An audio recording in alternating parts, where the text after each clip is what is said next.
My wife's contempt was sealed in a $10 gift card on my birthday. For a meal that matches your ambitions, her note said. Little did she know what ambitions truly burned inside me.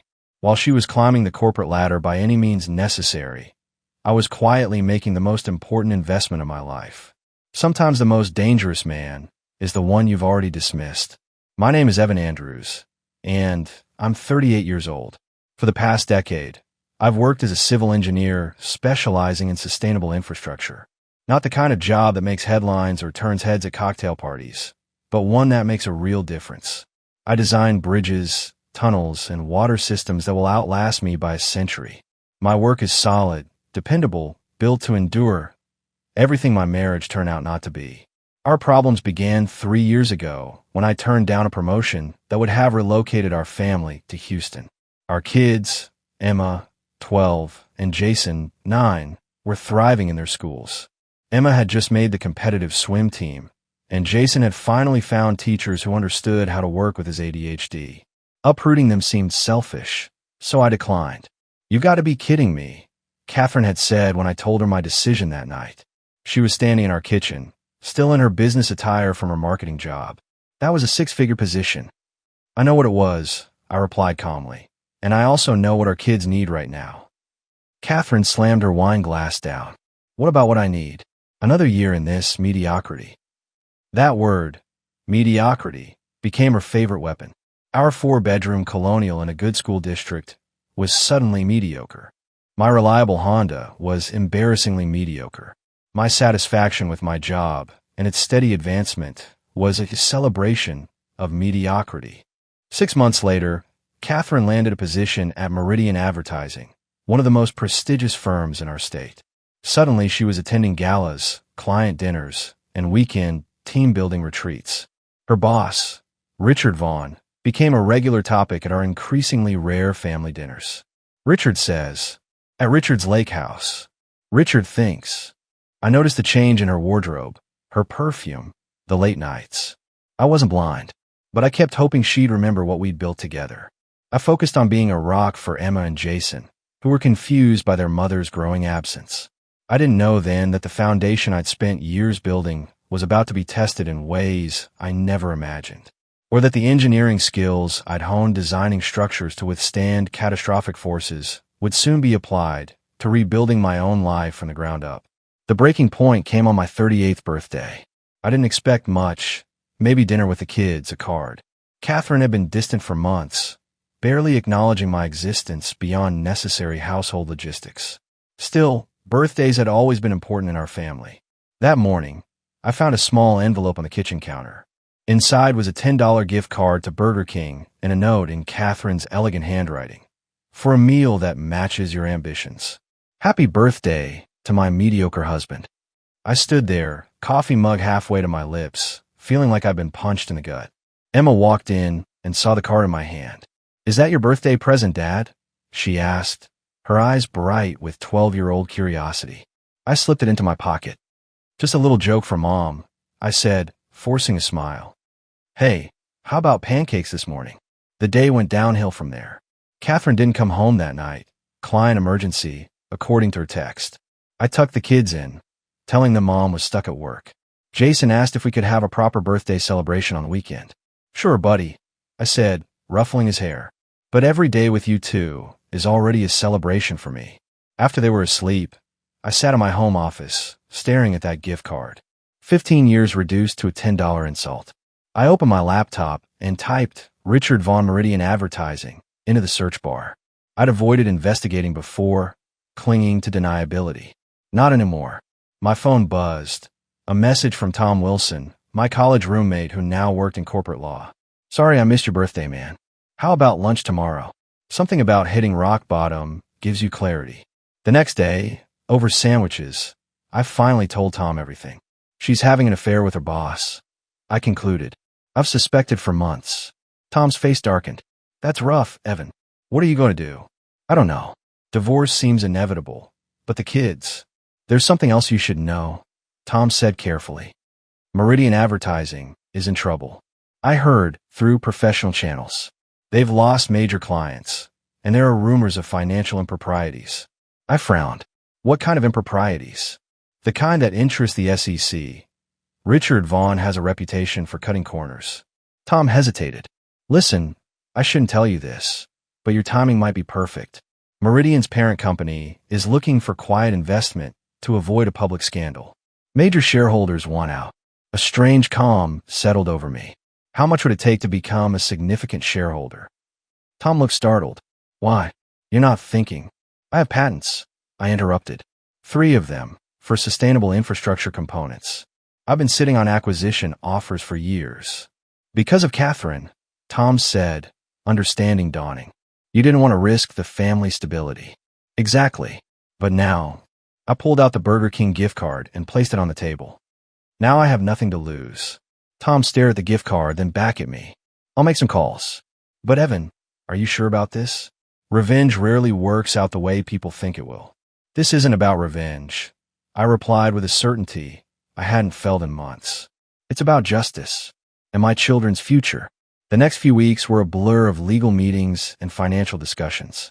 I sold my patents to a sustainable technology firm for $4.2 million, far more than I'd expected. With Tom's guidance, I established Cornerstone Investments, LLC, a shell company that would shield my identity during the acquisition of Meridian shares. At home, I maintained the facade of the oblivious husband. Catherine barely noticed my extended work hours, as she was rarely home herself. The children felt the growing distance, though. One night, I found Emma sitting alone in the dark living room. Sweetheart, what are you doing up? I asked, sitting beside her. Are you and Mom getting divorced? Her voice was small but direct. I took a deep breath. I don't know yet, but I want you to know something important. Whatever happens between Mom and me doesn't change how much we both love you and Jason. She doesn't act like she loves us, Emma said bitterly. She missed my swim meet again yesterday. To be with Richard. She spat the name. I was stunned. You know about Richard? Emma rolled her eyes with preteen exasperation. Dad, I'm 12, not stupid.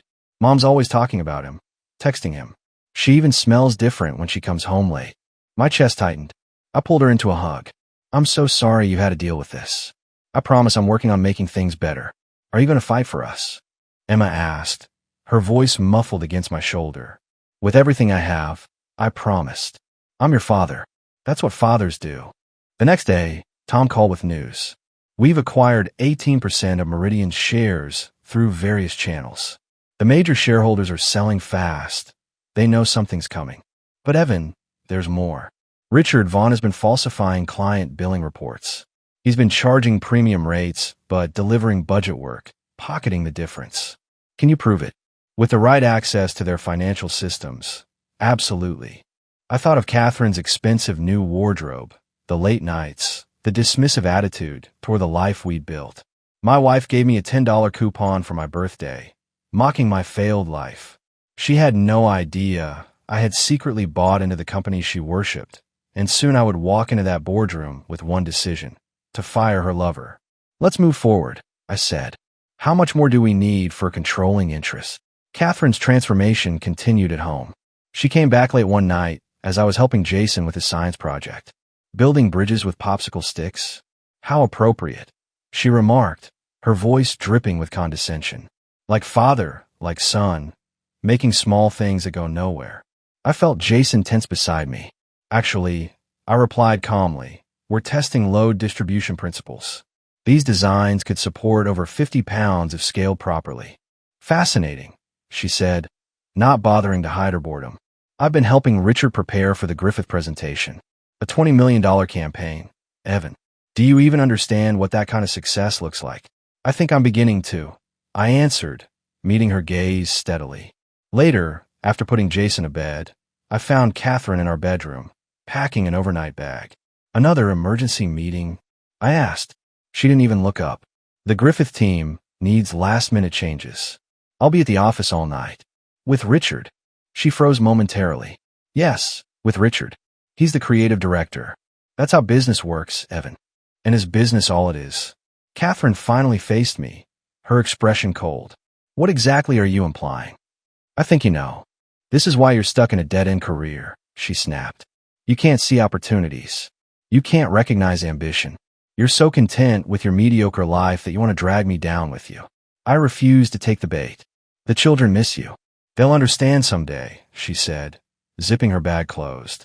Success requires sacrifice. After she left, I logged into my secure email account. Tom had sent the latest report. Cornerstone now controlled 26% of Meridian's parent company shares. The quarterly board meeting was in 3 weeks. With just 5% more, I could force a vote of no confidence in Richard Vaughn's leadership. I made another call that night, to a private investigator recommended by Tom. I needed concrete evidence of the financial improprieties, but also of Catherine and Richard's affair. Not for revenge, but for protection in the inevitable custody battle to come. The pieces were falling into place.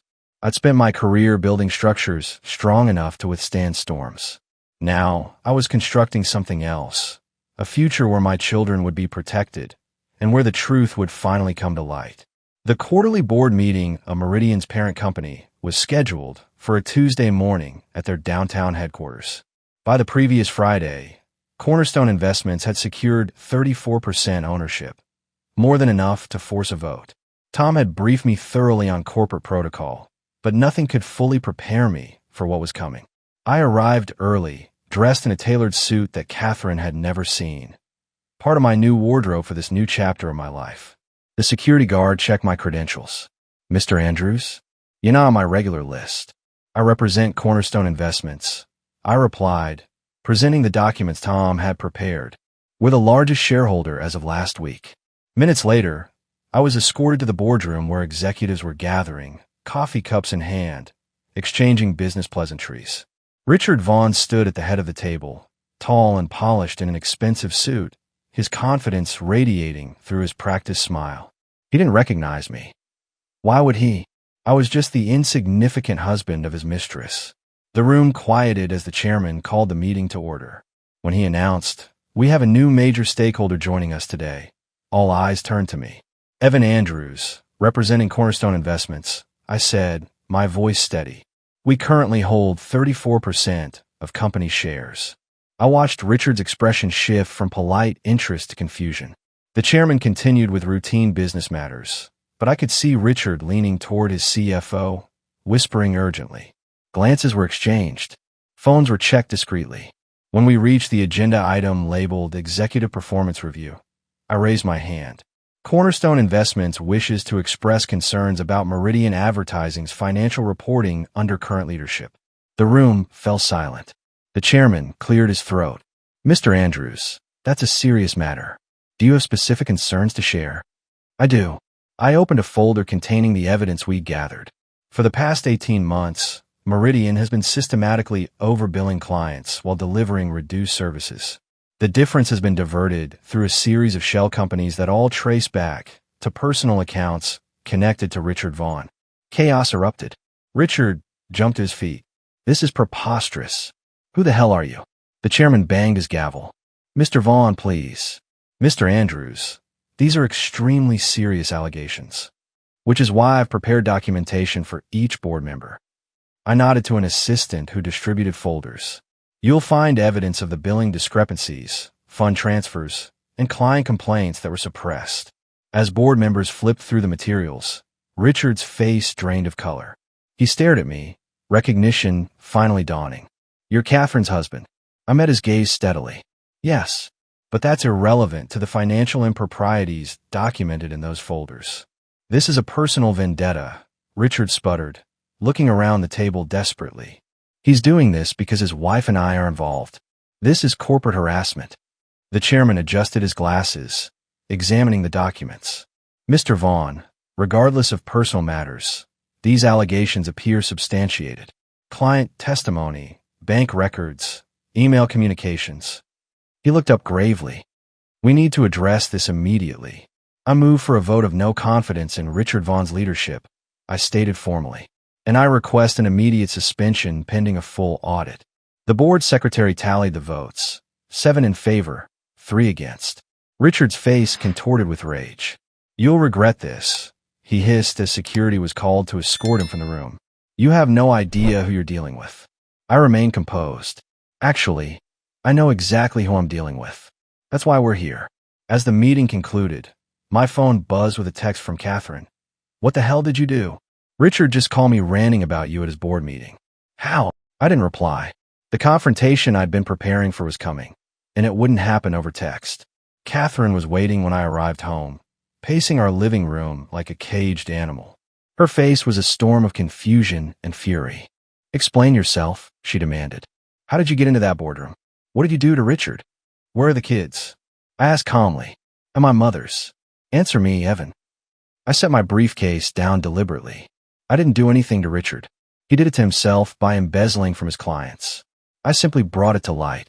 By somehow infiltrating a closed board meeting? By becoming a major shareholder? With what money, Evan? Your bridge-building salary. Her voice dripped with the same contempt I'd grown accustomed to. I sold my patents, I said. The ones you always dismissed as tinkering in the garage. They were worth $4.2 million. She stared at me, momentarily speechless. I continued.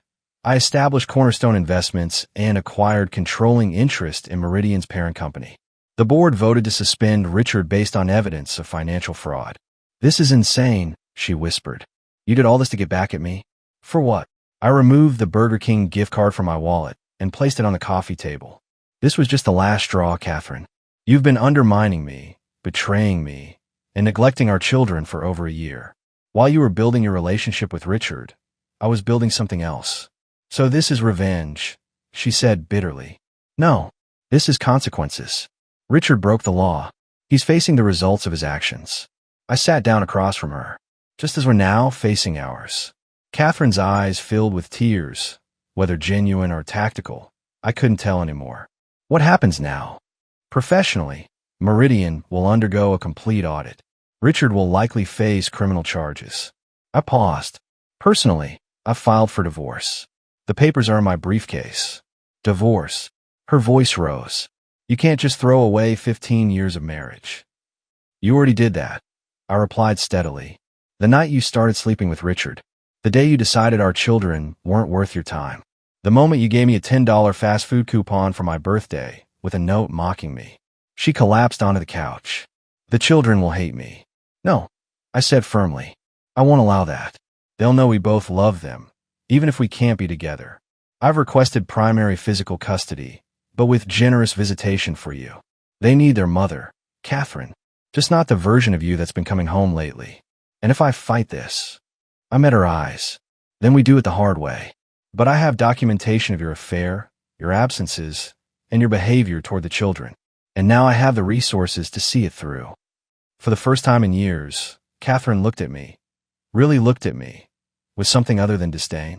It wasn't love or respect, but something like surprise.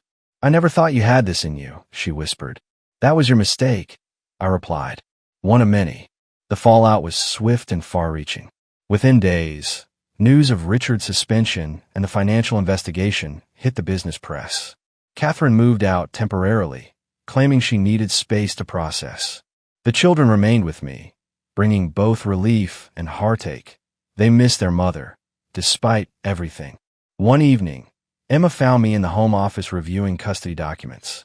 Dad, can I ask you something? She said, hovering in the doorway. Always, I replied, setting the papers aside. She came in and sat across from me. Are you the one who got Mom's boyfriend fired? I consider my answer carefully. I exposed financial wrongdoing at his company. The board made the decision to suspend him. But you did it because of Mom and him, right? Because they hurt you. That was part of it, I admitted. But also because what he was doing was wrong. He was stealing from clients, lying to his company. Emma nodded slowly. Jason thinks you're like a superhero who took down the bad guy. I smiled despite myself. I'm no superhero, Em. Just a father trying to protect what matters. Is Mom a bad guy too? Her voice was small. I moved to sit beside her. No. Your mom made choices I don't agree with. Choices that hurt our family. But she loves you and Jason. That hasn't changed. She's been calling me a lot. Crying sometimes. My heart tightened. What does she say? That she made a mistake. That she wants to come home. Emma looked up at me. Is she going to? Not to live, no. But she'll always be part of our lives as your mother. The next morning, Richard Vaughn made his move. I received an email from my bank. Someone had attempted to access my accounts using personal information that should have been private. Then Tom called. Evan, someone's trying to dig up dirt on Cornerstone. They've been reaching out to former colleagues, even your old professors at engineering school. Richard, I said. He's desperate. Likely. But there's more. Catherine filed a countersuit to your divorce petition, claiming you used marital assets without consent to fund Cornerstone. She wants half of everything. I took a deep breath. She's working with him. It appears so. Her filing mentions undue emotional distress and calculated public humiliation. She's playing the victim, Evan. I thought of the kids, especially Emma's questions. Let them dig. We've done everything legally. But Tom, I need to end this quickly for my children's sake. We could release the photos from the PI, Tom suggested. The hotel meetings, No, I interrupted firmly. I won't expose my children to that kind of public spectacle. There must be another way. Later that day, I received a text from an unknown number. This isn't over. You've destroyed what I spent years building. I'll do the same to you. It was followed by a photo of my house, taken that same day from across the street. Instead of fear, I felt a cold, clear resolve. Richard had crossed another line. This wasn't just about business anymore. He was threatening my home, my children's safety. I called the police immediately, then my security consultant. By nightfall, I had a protection detail and new security system installed. I wouldn't be intimidated. Now my family was at stake. The hearing for the temporary custody arrangement was scheduled for Thursday morning. As I prepared to leave for court, Catherine arrived unexpectedly at the house. "We need to talk," she said, looking uncharacteristically subdued in a conservative dress, her usual designer style replaced by something more appropriate for family court. "I'm doing court in an hour," I replied, checking my watch. "That's why I'm here. Call off the lawyers, Evan. We can work this out privately." I studied her face. "The last I heard, you were demanding half of Cornerstone and filing complaints about emotional distress." She had the grace to look embarrassed. Richard was advising me. He was angry, pushing for aggressive action. And now, Catherine sighed. Now he's facing criminal charges for embezzlement. His reputation is ruined. And I've realized I've been misguided. That's one word for it, I said, but without malice. "I don't want to fight you for the children," she continued. "You're right. You should have primary custody. I wasn't present for them, even before everything. I see that now." I regarded her skeptically. "What changed?" "Emma called me yesterday. She asked if I loved you and the kids, or if I only loved Richard and being important." Catherine's voice broke slightly. Hearing my 12-year-old daughter question my love for her, it broke something in me, Evan. Made me see what I've done. Despite everything, I felt a pang of sympathy. The children need their mother, Catherine. That's never been in question. But do they need a mother who betrayed their father? Who chose status over family? She wiped away a tear. "I don't expect forgiveness, but I'm asking for a chance to rebuild my relationship with Emma and Jason. On your terms." I considered her words carefully. This was the woman who had mocked me, betrayed me, threatened legal action against me. But she was also the mother of my children. "Here's what I propose," I said finally. "We cancel today's hearing. I maintain primary custody. You get regular visitation, supervised at first, then we'll see. We divide our assets as originally outlined in my filing, and you drop all claims against Cornerstone." "And Richard?" she asked quietly. "I'll continue cooperating with the financial investigation. That's non-negotiable. But I won't actively use the personal evidence unless he continues to threaten me or the children." Catherine nodded slowly. "He sent me a message last night. He's leaving the country for a while. Some consulting position in Dubai. Convenient timing," I noted. "Will you be joining him?" "No," she said firmly. "My place is here, trying to earn back my children's trust, even if I've lost yours forever." As we walked toward our separate cars, Catherine paused. "The Burger King card, that was cruel. I'm sorry, Evan. You deserve better." "Yes," I agreed simply. "I did. And so did our children." 6 months passed. The seasons changed, and so did our lives. Richard Vaughn ultimately settled with the SEC and avoided jail time, but his career in advertising was effectively over. The last I heard, he was working for a marketing firm in Dubai, far from the prestigious position he'd once held. Catherine and I finalized our divorce with surprisingly little conflict. True to her word, she focused on rebuilding her relationship with the children, showing up consistently for weekend visitations, school events, and Emma's swim meets. She found a job at a smaller agency, humbler than Meridian, but better aligned with her actual skills than her ambitions. Cornerstone Investments grew under careful management. I remained a significant shareholder in Meridian's parent company, but stepped back from active involvement once new leadership was established. My focus stayed where it belonged, on Emma and Jason, and on rebuilding our sense of family. One crisp Saturday in October, I was helping Jason practice soccer in the backyard when Catherine dropped Emma off from her swim competition. "Dad, I got second place," Emma called, racing across the yard with her medal. "That's fantastic." I hugged her, genuinely proud. Catherine approached more slowly, hands in her coat pockets. She dropped 2 seconds off her best time. "The coach says she has real potential for regional competitions. We should celebrate," I said. Jason and I were planning to grill burgers for dinner. "Would you like to stay?" The question surprised even me. 6 months ago, I couldn't imagine voluntarily sharing a meal with her. Catherine looked equally shocked. I'd like that, if it's okay with the kids." Emma and Jason eagerly agreed, and soon the 4 of us were gathered around the patio table. The conversation was cautious, but not strained. We discussed school projects, swim meets, and Jason's upcoming science fair. As Catherine helped clear the plates, she paused. "This is nice, seeing you with them. You've always been the strong one, the steady one. I just couldn't see it before."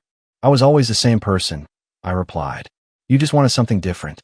She nodded slowly. "I did. And I lost everything that actually mattered chasing it." "Not everything," I said, glancing toward the kids who were now playing with the neighbor's dog in the yard. "You're still their mother. That hasn't changed." Later, after Catherine left and the kids were in bed, I sat on the back porch with a cup of coffee, reflecting on the journey of the past year.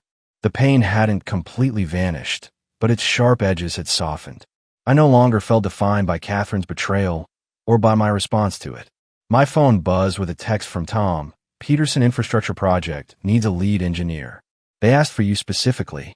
"Interested?" I smiled. Life was moving forward. Not in the way I'd once planned, but perhaps in the way it needed to. 1 year after the boardroom confrontation that changed everything, I stood at the ribbon-cutting ceremony for the Westlake Bridge project.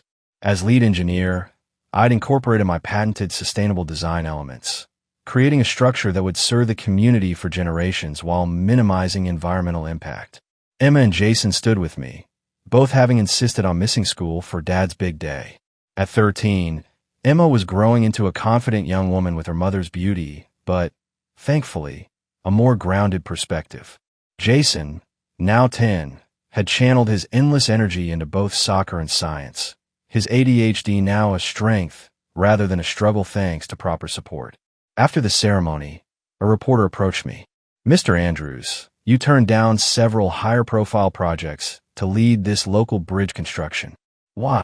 I glanced at my children before answering. "Because some things matter more than prestige. This bridge connects communities, including the one where my children are growing up. What could be more important than that?" Later that evening, we celebrated with pizza at home. Catherine joined us briefly, bringing congratulatory cupcakes before heading to her evening class. She'd returned to school for a degree in graphic design, rebuilding her career on genuine talent rather than connections. After the kids went to bed, I sat in my home office finalizing plans for Cornerstone's newest initiative, a scholarship fund for engineering students from disadvantaged backgrounds. The foundation would be named after my father, who had taught me that true strength isn't measured by titles or bank accounts, but by the lives you impact and the principles you uphold. My phone buzzed with a text message. It was from Richard Vaughn. "Heard about your bridge project. Impressive work. Perhaps I misjudged you." I considered responding, but ultimately set the phone aside. That chapter was closed. I had nothing left to prove to Richard, to Catherine, or to anyone else. The Burger King gift card still sat in my desk drawer, not as a reminder of humiliation, but as a milestone marking the moment when I'd reclaimed my life. Catherine had given me that $10 coupon thinking she was mocking my failed life. She never knew that her cruelty would spark not revenge, but renaissance. I now understood that the real measure of a man isn't how he handles success, but how he responds to betrayal and disappointment, not with bitterness or brutality, but with strategic resolve and unwavering principles. As I closed my laptop and turned out the office light, I felt something I hadn't experienced in a long time, complete peace with the path I'd chosen and the man I'd become. Not perfect, certainly, but authentic. Not defined by others' expectations, but by my own values. And in the end, that was the greatest victory of all.